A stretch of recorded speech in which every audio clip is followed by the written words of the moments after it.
Welcome to the Summer 2019 MTT Policy Briefing. Today we're going to be reviewing a lot of information you guys already know, as well as talking about new things. So we're going to start off with the review of best practices and classroom rules, the SPTT reports. We're also going to talk a little bit about multiple measures and other student history issues, MCR and MTH9, as well as textbook editions for fall of 2019. So, best practices. Hopefully you all know to already email your students prior to the first day. You can either copy and paste the welcome letter or attach it to your own email. You also need to start the SPTT as you're prepping to do your checklist. This is the easiest time to get it started. Don't wait till the end of summer. Be sure to give each student a copy of their checklist so that they have it in writing. Even if they throw it away, at least you can say you gave it to them. This tells them the units they need to do as well as key dates they need to shoot for. Make sure students have access to the syllabus. By college policy, it must be on Canvas. It's up to you whether you want to print a copy and give them a copy in class as well. Be sure to limit the partial credit you've been giving. I know some people at the end really just want to students pass that last unit, but we do have rules for a reason. If you need me to resend you the rules, just let me know. Input attendance weekly. This is not optional. You're welcome to put it in every day if you like, but it has to be put in a minimum of weekly. Grades, notes, and return them to students by the next class. If you can get them back the same class, that's great, but that's not your priority during class. And the last one. Input grades and email me the SPTT reports within 48 hours of the course ending. Most of y'all did a phenomenal job at the end of this spring semester. Lab and classroom rules. Now, in the summer I think y'all are all only in the lab. I know there's disagreements and arguments about these rules. For the most part, just do your best to enforce them.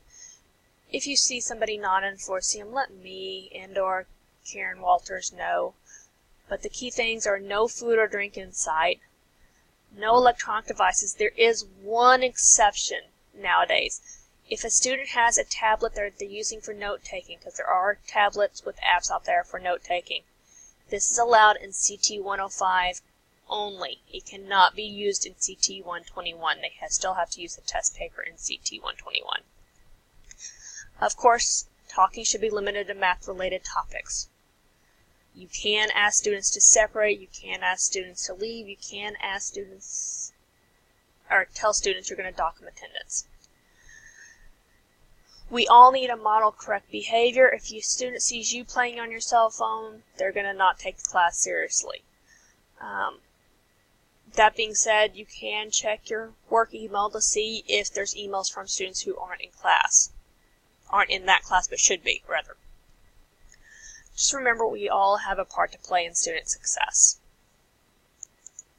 Okay, the SPTT reports. Some of y'all are doing a beautiful job with these. Some of y'all are still struggling a little bit. These color-coded headings give you directions on what you need to do. It's best if you fill out this portion, the class through MTH school and new to MTT, before the class starts. You can fill in the 0, 1, 2, 3, whatever. As you're looking at developmental histories and preparing the checklist. I personally do them separately so that I can compare them before I say I'm done. But I use the developmental history report for both so I can compare. The thing about this that I see people messing up on, class means MTT1, MTT2, MTT3, MTT4, BSK1. I'm not worried about capitalization and spacing. I can fix that to make it all work so I can sort it later. Class number is the 5-digit number. That tells me what number I need to go into in my math labs to fix something if something looks weird. The MTH goal unit should only be 3, 5, and 9. We don't have a 6 exit point now. We don't have a 7 exit point. We never have. If a student already has credit for 9, then okay, still put a 9 here and then just put an X or a C or whatever letter you like to use in the post-test spot. A couple of other things I've seen this semester. If you prefer working without the units completed already filled in, please make sure to fill those back in at the end of the semester so that page 2 works right for me. If a student passes a pre-test, you put a $sign in the post-test spot. You don't put a P anywhere. You put a $sign in the post-test spot. If a student does not complete a unit, you only put an F in the box with the last quiz that they failed. If they pass that last quiz and just never take the next quiz, you just put the number of times they took the quiz. You don't put F's in every box. You don't put an F just to show they failed the unit. It's assumed if there's not a number in the post-test spot, they failed the unit or didn't finish the unit. If you guys feel like you need more training on this, especially one-on-one training, just let me know. I'll be around. I can set something up in the fall if need be. I can help you do your fall ones also if need be. Now we're going to move on to multiple measures and credit from standardized test scores. These are a repeat of what you saw in the spring briefing and what you saw in the fall briefing. If they have SAT math scores between 510 but less than and 530, or ACT scores of 19, 20, or 21, or a GED of greater than or equal to 165, they get credit for 1 through 5. You get to start them on Unit 6.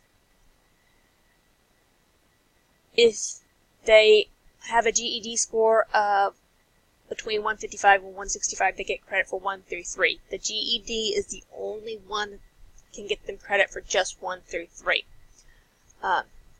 It's also the only one that goes the highest unit it gives credit for through 5. If they only have credit for 1 through 3, then you start them off on Unit 4. Although a lot of these students are being pushed to take the MCR classes if they only need 154. If you do not see test scores, look for student groups from 2017 or higher. That's when we started doing the multiple measures. But keep in mind, it's only if you don't see test scores. If you do see VPT scores, then you go by the VPT scores. So we've had some other student history. Usually you take the best out of multiple attempts. However, some students, for repeat purposes, have been directed to take the VPT again without their old scores of expiring. If that happens, go with the most recent VPT scores, and then only count post-test completed after the most recent VPT dates.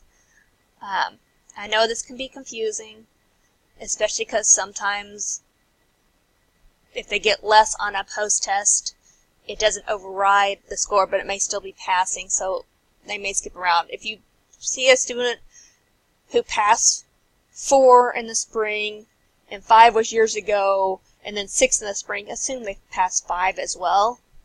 I'm pointing that out because I saw a case of this while I was doing the SBTT reports and changing student groups.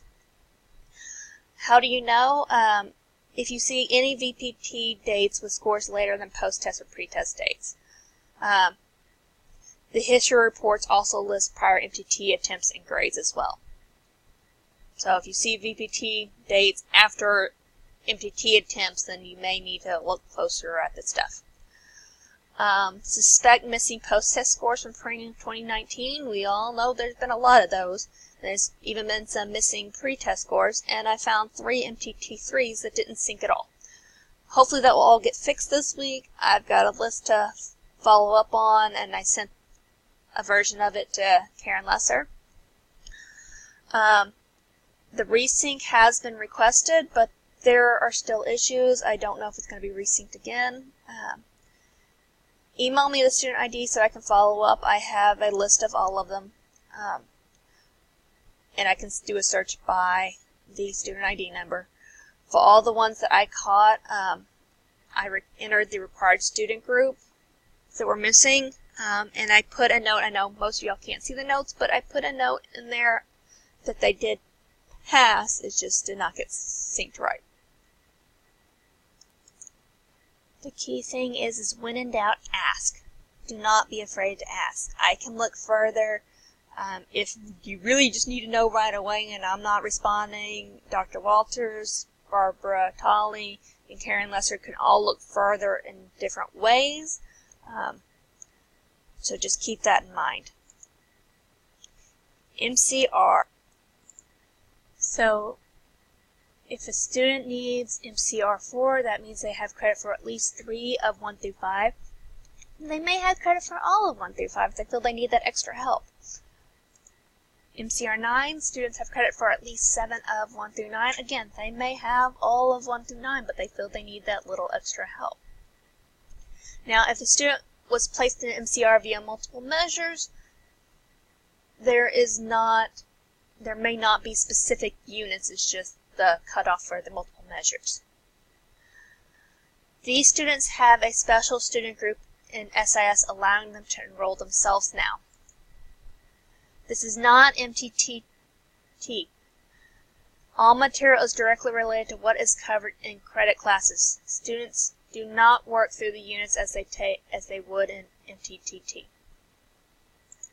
Now we're going to be offering something called MTH9. This is new to Nova. Other colleges started this past fall, but we're starting fall of 2019. Students will receive a lecture in addition to their normal assignments. The assignments will now have due dates and deadlines.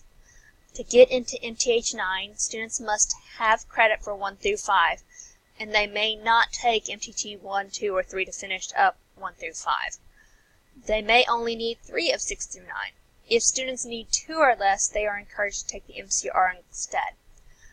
The point of this class is there has been some success with if we give a student a lecture and force them to stay on path. Some of them, most of them actually do stay on path. We're still working out the details. We have a meeting next week to hopefully finalize the syllabi for this class. And our last slide. New book edition for fall of 2019. So we will be doing a grandfathered code again. And it's going to be the same rules as last time. Students who started this spring or summer will get a grandfathered code. You will have to look at the histories in the fall to determine if they started MTT in the spring or summer, or if they started prior. If the student history shows earlier than that or no prior MTT, it's the burden of proof on the student to show that they just bought the code in spring or summer. You may have a student who enrolled in fall and never got around to buying the code, or they claim they never got around to buying the code and therefore failed, but then they bought it in the spring. That's on the student to find the credit card history or however they paid to show that they didn't buy it till the spring. Who has to buy a code? Students new, of course, have to buy a new code. It will be cheaper, thank goodness. Also, students who started MTT prior to 2019. So if they didn't fall in that spring or summer of 2019 category, they have to buy a code. Other way out of buying a code, they meet the requirement to start their credit course, whether that's with the MCR or without the MCR. The MTH9 will be using the same textbook and edition of the textbook as the MTT. So students moving from MTT to MTH9 will still need to buy the code or have to get a grandfather code if they meet the requirements. One other case where students may have to prove they've already bought the code is if they enrolled in spring or summer and then dropped before the census date. There would be no record in SIS or on their student history that they took it in the spring or summer, but they may have purchased the code on day 1. So they will have to prove that, yeah, they bought the code. So that is it. If you feel like you need additional training or if you just have questions, email me. We can set up a one-on-one or small group meeting. I will be around off and on this summer. I can also send you handouts I've already made or make new handouts if I don't have a handout made for it already. Other than 2 2-week periods, I'll be around most of the summer, so just let me know if you need anything. Even if I'm not on campus, I can get there. Have a wonderful summer, guys.